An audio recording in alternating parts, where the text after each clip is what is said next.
It's a real pleasure for me to represent the Balloon Federation of America at this induction ceremony for the National Balloon Museum. Let you take care of that.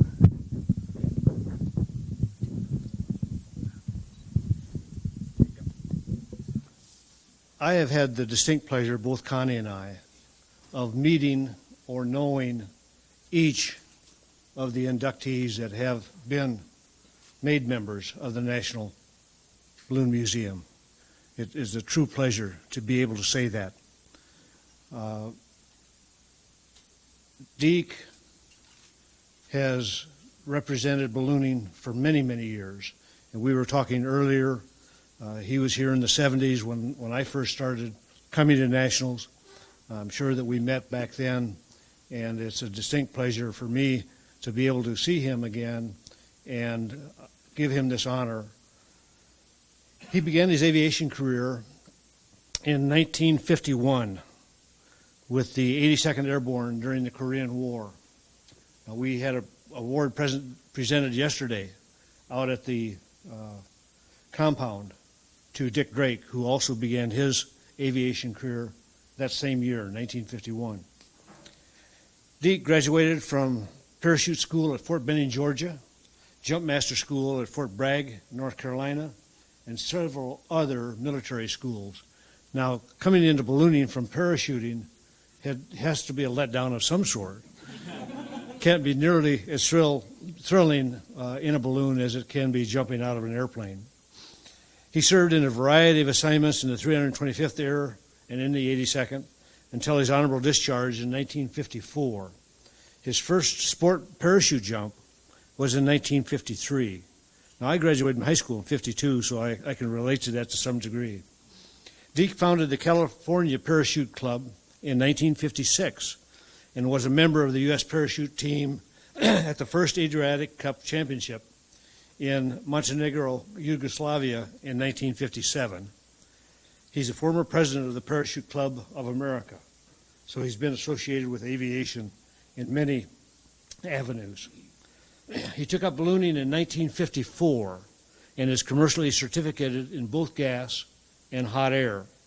Deke founded the Dadius School of Free Ballooning in 1965, the first such school, and he has personally trained over 40 balloon pilots. In 1966, he set world records for altitude, distance, and duration for Class 4X AX4 hot air balloons. He was a co-founder of the Balloon Federation of America, along with two other Hall of Fame members, Peter Pellegrino and Don Kirsten. He was the first editor and set the standard for ballooning, the BFA publication. And that has been a tough standard to follow. Deke received the Founders Award from the Balloon Federation of America in Indianola in 1973 and received the BFA's highest honor, the Shields Trauger Award, in 1975. Deke has flown with both Francis Shield and Bob Trauger, for which that award is named. He was awarded the Sid Cutter Trophy from the Albuquerque Ascension Association in 1976 and the Comité d'Aerostation Safety Award in Paris in 1983. In 1997, the Pacific Coast Aeronauts honored Deke with their Excellence in Ballooning Award and honorary life membership. A member of the Screen Actors Guild, and this is sort of interesting, Deke piloted a Yost-built Dakota Industries 260,000 cubic foot balloon, sixth place, special shape for the 1968 Warner Brothers 7 Arts film, The Great Bank Robbery. Deke was first designated in 1967 as an FAA pilot examiner for balloons, and he has examined and or certificated over 300 balloon pilots. Many of us don't even know that number of balloon pilots. He's currently the LTA, Lighter Than Air Pilot Examiner and Accident Prevention Safety Counselor for the San Jose, California FSDO. He is a BFA accredited instructor and has lectured at balloon safety seminars on both coasts, in the Midwest, and in Europe. The following information, provided by a mutual friend of Deke's and mine, sums up why Deke Sonnenschein has been designated as the member of the Ballooning Hall of Fame. Dear Jim, I think one of Deke's unique accomplishments is the Wammo-Bast event. It is the longest continuous ballooning event in the country, and they say in the world, and there's no question about that. What I think he is the proudest of is the goodwill that this event has generated for ballooning. There has never been a serious problem in the history of the 43 years of the event, including no significant landowner problems or balloon accidents. While it has moved to several locations over its history, it has always enjoyed a great deal of community support. For more than 25 years, the event, which hosts 50 balloons, has been held in Coalinga, California, a small rural farming community in central California. The event is unique in that it asks nothing from the communities. There are no sponsors, and the pilots often recruit crew from the locals who have become perennial attendees to watch the balloons. Extra food brought in by the participants is donated to the local food bank, and frequently pilots inflate on the field to give tether rides to the local kids. It goes on to say, I hope this helps. I wish I had the time to FedEx you a special Wammo-Bast event t-shirt crafted in Deke's honor.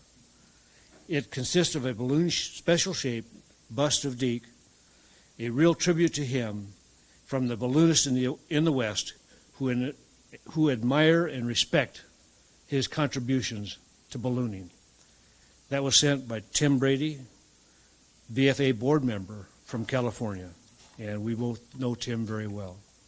Deke, it's my honor to present to you the plaque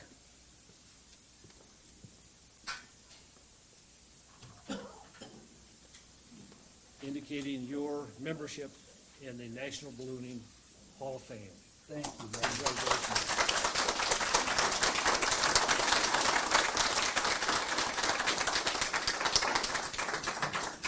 What an ugly dude. Thank you all for being here, aeronauts. It's great to be here. It's great to see you. I won't chat long, but I will say again, thank you very much. As we part this gathering, that is me and you, we're going to do a little discussion, a little chant, a little cheer, a little invocation. One word, and we do it every year at Wammo-Bast. We do it just at the end of the pilots' meeting before people go to inflate and go flying, and that is aerostation. Before I do that, are there any questions any of you have?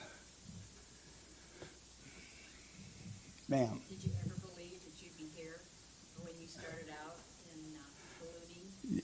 Question was, did I ever believe I'd be here? I believed that I would be back to Indianola. I honest to Pete, until I got the call from the BFA president, I didn't know that a Hall of Fame existed.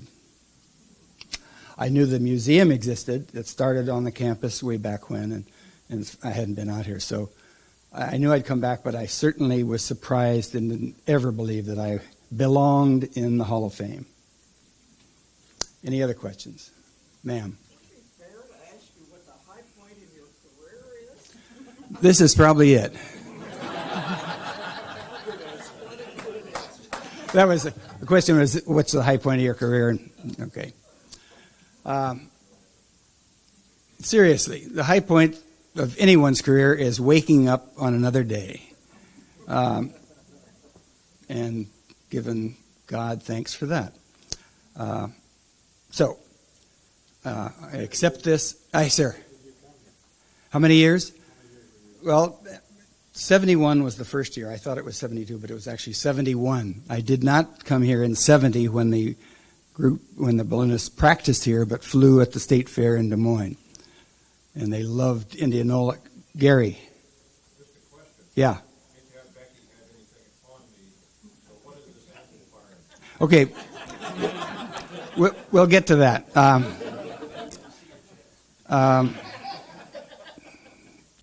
I started in 71, and I came all of the 70s, I mean every year, and into the 80s, and I I think about 86 was the last year that I came here, and I got busy doing other things. So it's 15 or 20, 15,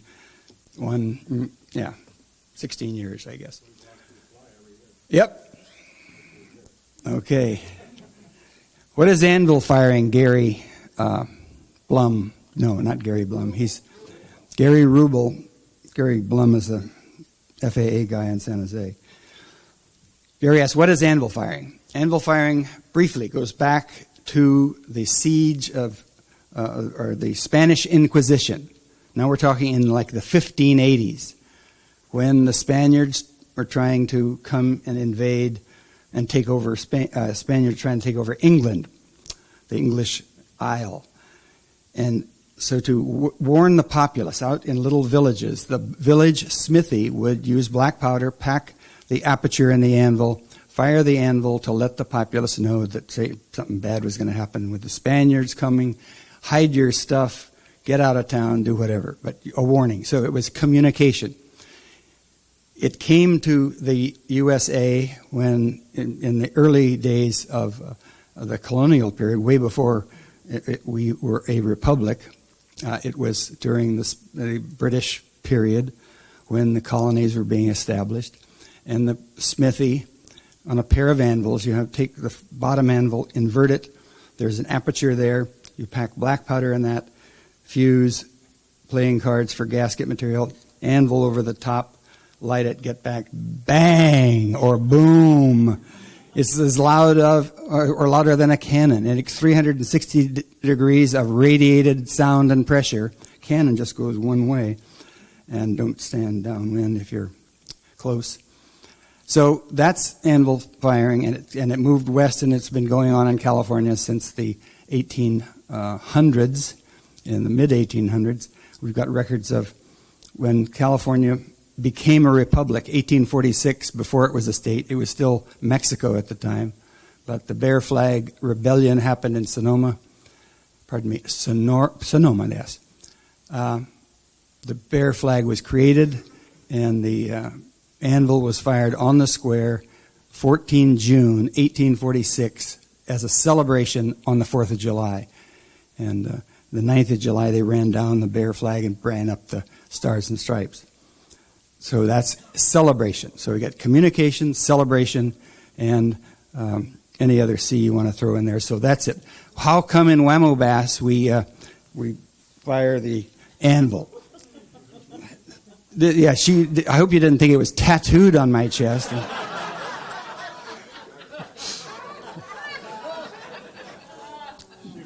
But you can see there's the aperture, flip on the ground, black powder. We call the pilots together. Here we are spread out on a university grounds, just similar to Simpson, at the West Hills College. There are 40, 50 balloons spread all over, no PA system. How do you get them together to start the pilot meeting at 06:30? You fire the anvil. And so we've been doing that for a long, long time. Works every time. Okay. Anything else? If not, we're going to do aerostation. We normally jump up and point to the sky, but you don't have to do that. We'll do this as a seated aerostation. I'm going to do a count, a 1, 2, 3, so just point up and say, aerostation, in a loud, clear, and distinct voice. Is that okay? Okay, a 1, a 2, a 3. Aerostation! Great. Thank you.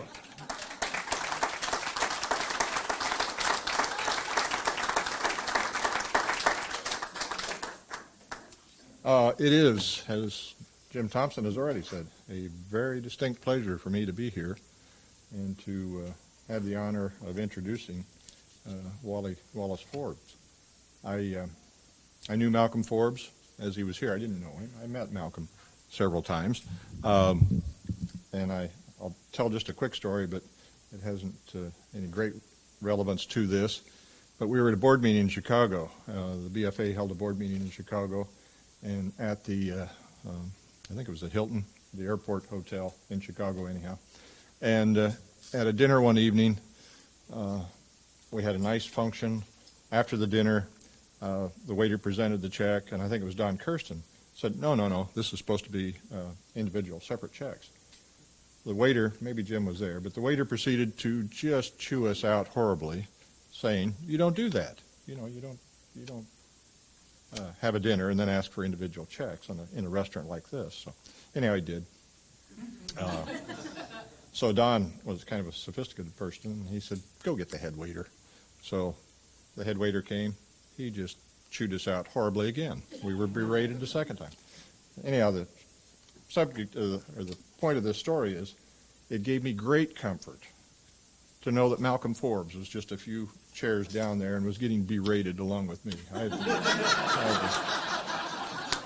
It felt good.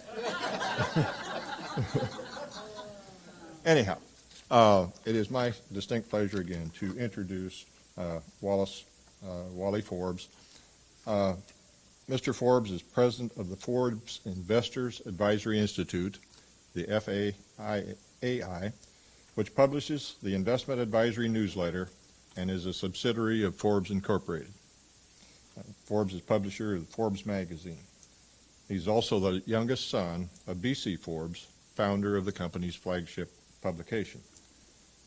Mr. Forbes served as vice president and director of Forbes and president of Forbes Investors Advisory Institute from 1964 to 1969.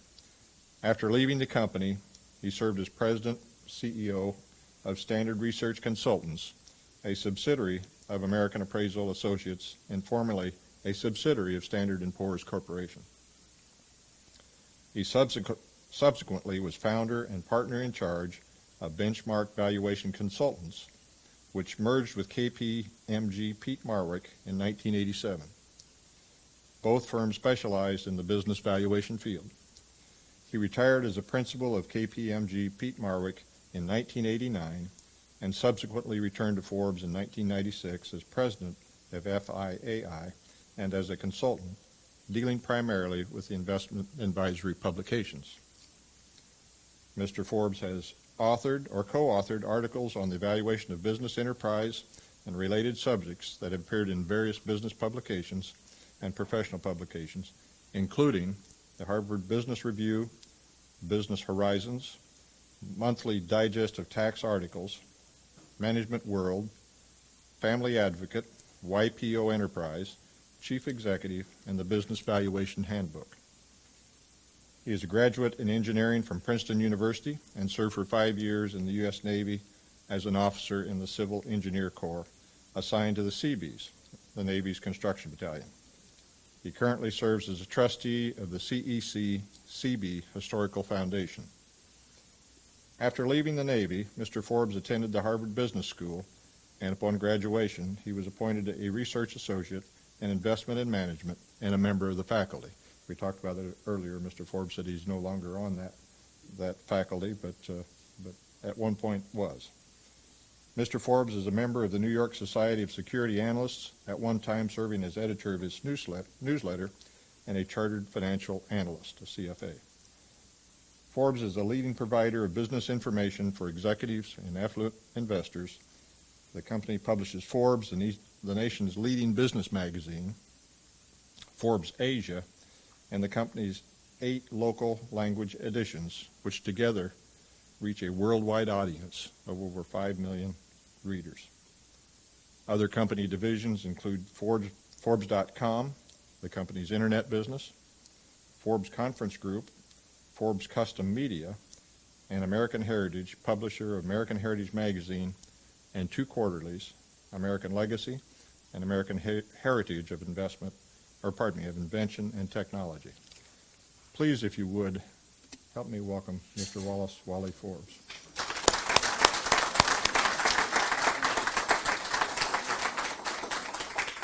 I'm afraid to ask where he got all that from, but I suspect it was our PR outfit.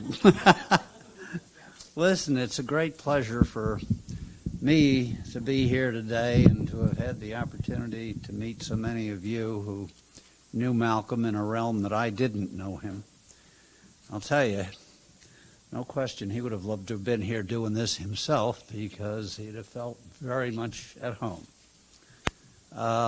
Ballooning for him wasn't just an enthusiasm, it was a passion. It fit him to a T. Adventurous, imagination, determination, energy, enthusiasm, all wrapped up in his ballooning activities. He got into ballooning as a result of reading an ad in a local paper in New Jersey about a place that offered balloon rides down in Princeton. So one July day, I'm told, in 1972, by his driver, Denny Fleck, he said, "Let's go over to Princeton and have a balloon ride." They did. And both of them were hooked for life. From the first day, Malk and Denny just knew this is something they wanted to do, and they both signed up for ballooning lessons. They flunked their first exam. They went back and studied hard together, including going off on one weekend where they did nothing but study for the next exam, and they passed it.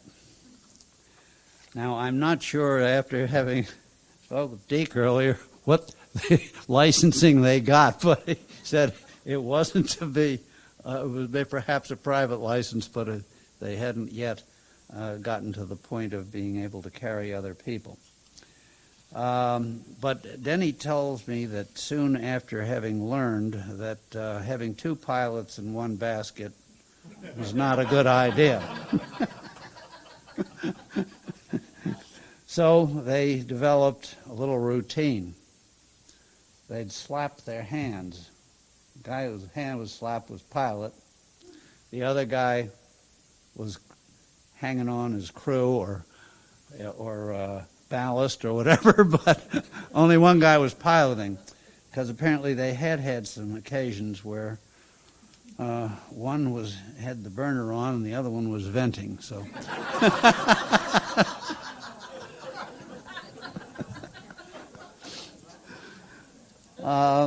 This is all from Denny. He said after they got their licenses, they promptly signed up for the first Kentucky Derby balloon race, which I'm told is called a hare and hound race. This had been organized by Mr. Ed Yost. Malk found out about it from a friend who was a sponsor of the race. Denny tells me that when they got to the grounds for it, that they were pretty much ostracized because all the other people there were experienced balloonists who made up the registered teams. Well, Malk, as many of you know, had a certain penchant for publicity.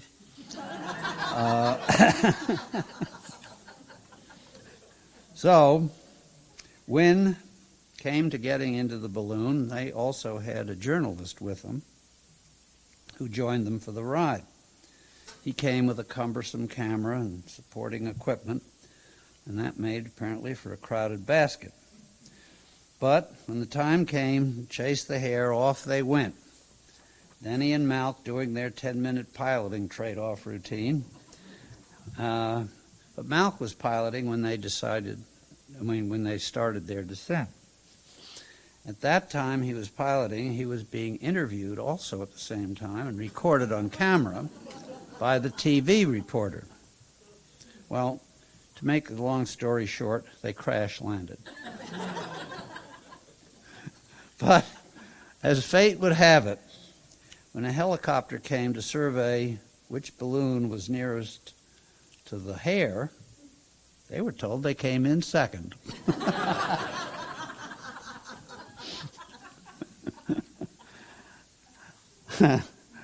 Well, Denny stayed on and has been in charge of the Balloon Ascension Division, as Malcolm modestly called it, ever since, and still works with Forbes. Two of Malk's sons also got bitten by a ballooning bug. Son number 2, Bob, and son number 4, Tim. Both were part of his entourage on the famous 30-day, 141.5-hour airtime cross-country trip in 1973 that garnered him 6 hot air ballooning records at the time, 3 for distance and 3 for duration. That balloon, the Chateau Balroy, was designed also by Mr. Ed Yost. Tim and Bob made a documentary film on the trip that they called The Great Balloon Voyage Across America. Nothing modest, you know, about these things. Each day, Malk would ask a member of the entourage to join him in the basket. On the final day, he asked son Bob if he wanted to go along for the ride. Of course, he readily accepted. Tim was shooting it all from a helicopter. Here's Bob's recount of that last memorable day of the trip.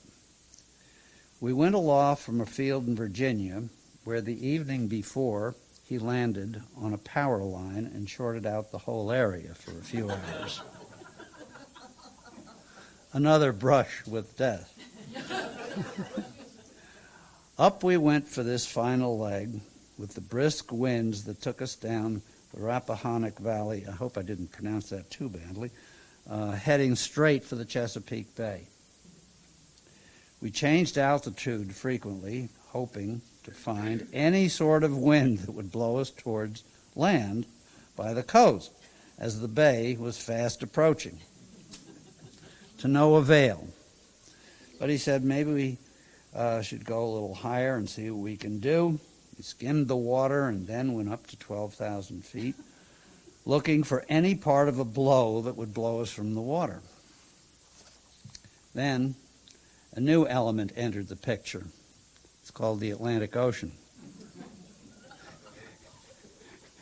It lay dead ahead and was beginning to look like our destination. Pop wisely decided that it would be better for us to put down in the Chesapeake rather than chance a landing on the frothy ocean on that chill November morning. I had been shooting footage all along, somewhat oblivious to the dangers we faced, but now he explained that there was real peril ahead. The thinking in the balloon world at the time was that for a water landing, you get out of the gondola as soon as you hit, and the balloon would take off without your weight and thus not entangle you. Having turned the burner off, it would eventually return to Earth. He imparted to me that we were going to do the prescribed drill. I realized, okay, this is one of those moments in life where the outcome is far from a sure thing.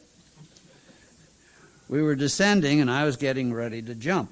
I had the camera rolling and a heavy battery pack and cables attached, but I wanted to get the shot. So as we hit, I bailed out, camera on my shoulder, and still running. Luckily, I went in without getting tangled in anything. I had heavy boots on, but had managed to hold on to the precious camera, and I thought I would put my feet down, but try not to struggle too much. You can imagine my surprise when I found I could stand. We had returned to a 0 latitude over a sandbar.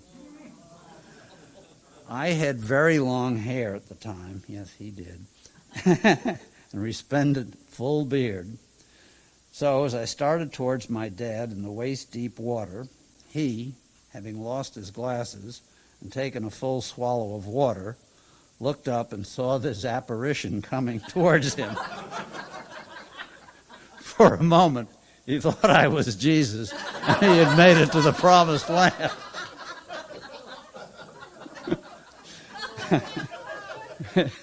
Bob says we had many a chuckle over that for the rest of our life.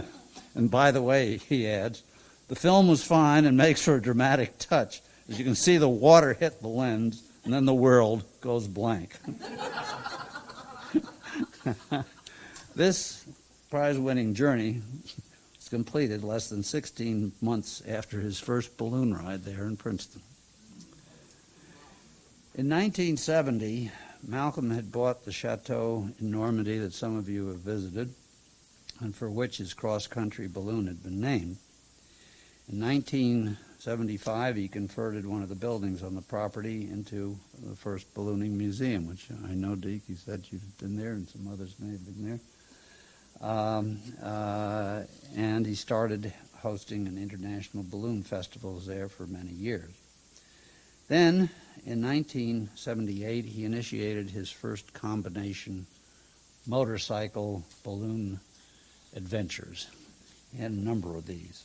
The first one started in London and ended in Morocco, and others followed Moscow and elsewhere. Many had specially designed balloons made that were appropriate for the countries to be visited, whether it was an elephant or Buddha or you name it. But let me close with a story from his trip to China in 1982, as related by son Tim and one of the crew members on that trip, Kip Cleland, who was then and still is the director of fitness at Forbes. To put it mildly, he had one heck of a time getting permission to even go to China with this little idea in mind, despite supportive efforts on his behalf by former President Nixon and former Secretary of State Henry Kissinger. Couldn't get any permission. Finally, industrialist Armand Hammer, who's well connected and well regarded in the communist world, was able to turn the trick for him. Balloon he had made for this one was called the Friendship Balloon and featured crossed American and Chinese flags. This, however, turned out to be mainly a motorcycle trip with the balloon in tow and tethered only for a sense. They were not granted permission, thank you, to take off. And this was christened the Friendship Trip to China. So after 3 weeks of cycling, the group that included Tim and Kip and Denny Fleck and Cook Nielsen, a photographer who was former editor of Cycle magazine, arrived at their final destination in Beijing. They had only been permitted, as I indicated, to let the balloon up on a tether. But that night, Malcolm confided that it was his intention to fly the balloon on the next day when they were going to inflate for the last time at the Great Wall.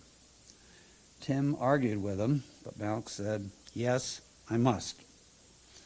He proceeded to hatch his plan with Kip and Denny. He told them to get into the basket after they changed the tanks. He would tell the accompanying officials that they had to test the new tanks. Then he was going to untie the tethers and they'd take off. That's exactly what they did, leaving Tim on the ground to contend with some very angry and very unhappy Chinese officials. They flew for some time and then landed in what looked like a fairly open area. They were smack in the middle of a Red Army base. After they got out of the basket, Malk was led away to one area, and Kip and Denny to another. Apparently he was joined by Tim where he was being held, and he and Malcolm spent a good hour together waiting to find out what was going to happen. He says the Chinese officials apparently decided that the whole thing never happened, and they were returned to their hotel. Here are some words on the incident that Tim shared with those attending Malcolm's funeral service on March 1, 1990. There was a purpose to what Pop had done when he wanted to make sure that everyone understood it. And that night at the farewell banquet, he explained, what we did today wasn't to be naughty or unfriendly. It was to demonstrate the sport of ballooning. A balloon is not meant to be tied down. It's meant to be free, to float with the wind. You see, for Pop, a balloon was and is the most apt symbol of the human spirit. And with that note, I want to thank you on his behalf for the honor you've done him today. He sure loved being part of this world.